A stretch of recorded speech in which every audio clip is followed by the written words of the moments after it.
यह तस्वीर है उस 21वीं सदी की जब हम चाँद पर बसने की बात कर रहे हैं। यह तस्वीर ये बयान करती है कि कैसे आज भी भारत के कई इलाके अंधविश्वास की मकर जाल में फंसे हैं। आज हम बात कर रहे हैं नक्सल प्रभावित जनपद सोनभद्र की, जहां आज भी लोग अंधविश्वास के चक्कर में इस कदर फंसे हुए हैं कि बात मारपीट व हत्या तक पहुंच जाती है। अशिक्षा व गरीबी के कारण दूर दराज में रहने वाले लोग आसानी से अपना इलाज अस्पतालों में भी नहीं करा पाते और इसी का फ़ायदा उठाते हैं स्थानीय तौर पर ओझा सोखा। ओझा व सोखा लोगों को इस कदर बरगलाते हैं कि उनकी सारी परेशानी का हल सिर्फ उन्हीं के पास है। कहा जाता है कि आस्था व अंधविश्वास की डोर बहुत नाजुक व बारीक होती है। इसी का फ़ायदा आदिवासी क्षेत्रों के ओझा सोखा उठाते हैं। दुद्धी के पूर्व विधायक रूबी प्रसाद ने तो बढ़ते अंधविश्वास को लेकर विधानसभा में मामला भी उठाया था। विधानसभा में मैंने सरकार को ये कहा कि आज़ादी कितने वर्षों बीत जाने के बाद भी और इस तरह के इस क्षेत्र में हम 21वीं सदी की और भारत मतलब 21वीं सदी से भी हम लोग अब आगे बढ़ चुके हैं। टेक्निकल युग है और इतने सोशल मीडिया और सारे कुछ होने के बावजूद भी ऐसे विधानसभा में ऐसी किसी महिला के साथ जो भूत के नाम पर मुकदमा कायम हो और भूत प्रेत पर विश्वास करते हो, तो निश्चित तौर पर कहीं ना कहीं हम सभी की कमी नज़र आती। गवर्नमेंट की कमी है, उनके उत्थान के लिए, उनके विकास के लिए, उनके शिक्षा के लिए कहीं ना कहीं कमी है। मैंने मांग किया था इस चीज़ को कि यहाँ जो है टेक्निकल एजुकेशन की व्यवस्था की जाए, मतलब कॉलेज खोले जाएँ ज़्यादा से ज़्यादा और डिग्री कॉलेज खोले जाएँ ताकि ये लोग शिक्षित हों। हर मामले में ओझा व तांत्रिक के बढ़ते दखल अंदाजी को देखते हुए जिला प्रशासन ने ओझा और सोखा की दुकान बंद करने का बीड़ा उठा लिया है। पुलिस अधीक्षक की माने तो पिछले 5 सालों में लगभग 25 से 26 मामले अलग अलग थानों में भूत प्रेत को लेकर दर्ज हैं। यानी ये कहा जा सकता है कि सोनभद्र में किस कदर अंधविश्वास हावी है। पुलिस अधीक्षक ने बताया कि कॉम्बिंग के दौरान लोगों को जागरूक करने का काम शुरू कर दिया है और यदि अंधविश्वास को लेकर कोई मामला आता है तो उस पर सख्त से सख्त कार्रवाई की जाएगी। आप जानते हैं कि इस जनपद सोनभद्र में 45% आबादी अनुसूचित जनजाति की है और जिनके पास शिक्षा का अभाव है और इस कारण से उनके विश्वास हमारे विश्वास से अलग हैं। वो जो टोटेम जो जिसकी वो पूजा करते हैं वो हमसे अलग है। उनके विश्वास में कुछ अन्य पैरानॉर्मल एक्टिविटीज़ पर भी विश्वास करते हैं, जिनको हम भूत प्रेत कहते हैं। उनके इस विश्वास के चलते कई बार उनके साथ जब कोई अनहोनी होती है तो उनके दिमाग में आता है कि शायद किसी के द्वारा इस प्रकार की झाड़ फूक करी गई मेरे परिवार के ऊपर, इसके कारण से अनहोनी उनके परिवार में हो गई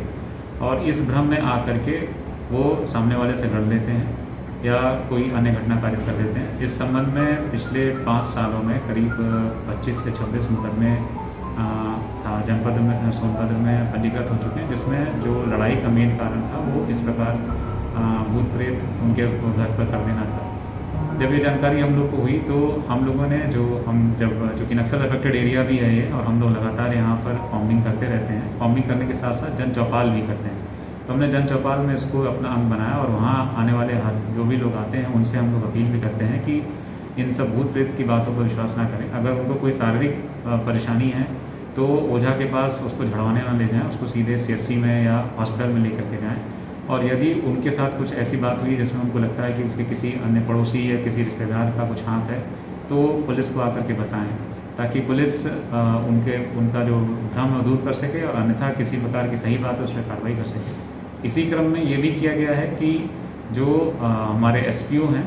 और जो हमारे चौकीदार हैं उनको हमने टास्किंग दी है कि उनके वो सब जो उनके गाँव में इस तरह का ओझाई का काम जो करते हैं, जिनको हम अंग्रेजी में विच डॉक्टर कहते हैं, तो इन विच डॉक्टर्स को इकट्ठा करके मंथली हम लोग थानों पर मीटिंग कर रहे हैं, जहां पर इनको भी बात करी जाती है, इनको समझाया जाता है कि अगर इस प्रकार की कोई सूचना हमारे संज्ञान में आई कि किसी को मेडिकल हेल्प की ज़रूरत थी और उसको ओझाई करने में समय निकाल लिया गया जिसके कारण से उस व्यक्ति की मृत्यु हो गई, या फिर किसी को ओझाओं के द्वारा ऐसा बरगलाया गया कि जिसके बरगलाने पर संबंधित व्यक्ति ने कोई कानून हाथ में ले लिया तो इनके खिलाफ भी षड्यंत्रकर्ता के रूप में कार्रवाई की जाएगी। तो ये इस तरह की बातों से हम लोग कोशिश कर रहे हैं कि ओझा जो इन लोगों को बरगला ना पाएँ और जो यहाँ की जनता है उसको हम जन चौपाल लगा करके शिक्षित करने की कोशिश कर रहे हैं कि लोग इन सब बातों पर विश्वास न करें। वहीं जिलाधिकारी भी अब अपने अधिकारियों के साथ मीटिंग में इस मुद्दे पर भी चर्चा करेंगे ताकि अधिकारी जब गांव में जाएं तो लोगों को जागरूक करने का भी काम कर सकें। जिलाधिकारी ने बताया कि उन्होंने अपने सभी अधिकारियों को निर्देशित कर दिया है। तो अंधविश्वास को मिटाने के लिए एक ही तरीका है कि उनके बीच में जागरूकता लाना, और जागरूकता उनके माध्यम से लाएंगे जो हमारे ग्रासरूट लेवल वर्कर्स हैं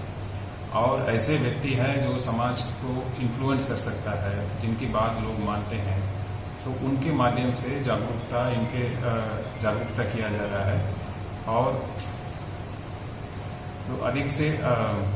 अधिक सभाओं में, हर तरह की मीटिंग में इस पर भी चर्चा करने का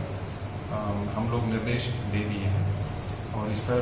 हर मीटिंग पे इस बिंदु पे चर्चा भी होती है